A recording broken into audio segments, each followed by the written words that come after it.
यांची जयंती म्हणजे त्याचा वाढदिवस म्हणून आज आपल्या शाळेत साजरी करत आहोत। आज मला खूप आनंद आहे की आज आपल्या शाळेत सर्व गावकरी आणि सर्व बांधवांनी आलेले आहेत आणि संत सेवालाल महाराज हे खूप छान होते आणि त्यांचे आई वडीलही खूप छान होते। संत सेवालाल महाराज हे बंजारा समाजाचे नाही तर सर्व समाजाचे आहे।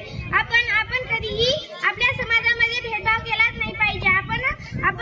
आपण म्हणतो की शिवाजी महाराज मराठाचे, संत सेवालाल महाराज बंजाराचे, असं भेदभाव करू नये कारण की तेही आपलेच आणि सर्वच आपले आहेत। म्हणून आपण म्हणतो डॉक्टर बाबासाहेब वेगळे समाजाचे आहेत, त्यांना बाहेर बसून शिकवलं तर आपल्याला मधापासून शिकवतात तर आपण का शिकू नये? आपल्याला जिद्द असायला पाहिजे की आपण शिकावे आणि आपण शिकत नाही। आपल्या आई वडील आपल्याला उचलायला नेतात। आपण केव्हापर्यंत हातात कोयता घेऊ? आपल्या हातात केव्हा पेन पडेल? आपण नुसतं हातात कोयता घेऊ, नुसतं कोयताच घेऊ का? ऊसच तोडू का? पण आपण पेन घेत नाही। आपल्या मुलांना आपण शिकवलं पाहिजे, आपल्या मुलांना मोठ्या पदावर नेलं पाहिजे आणि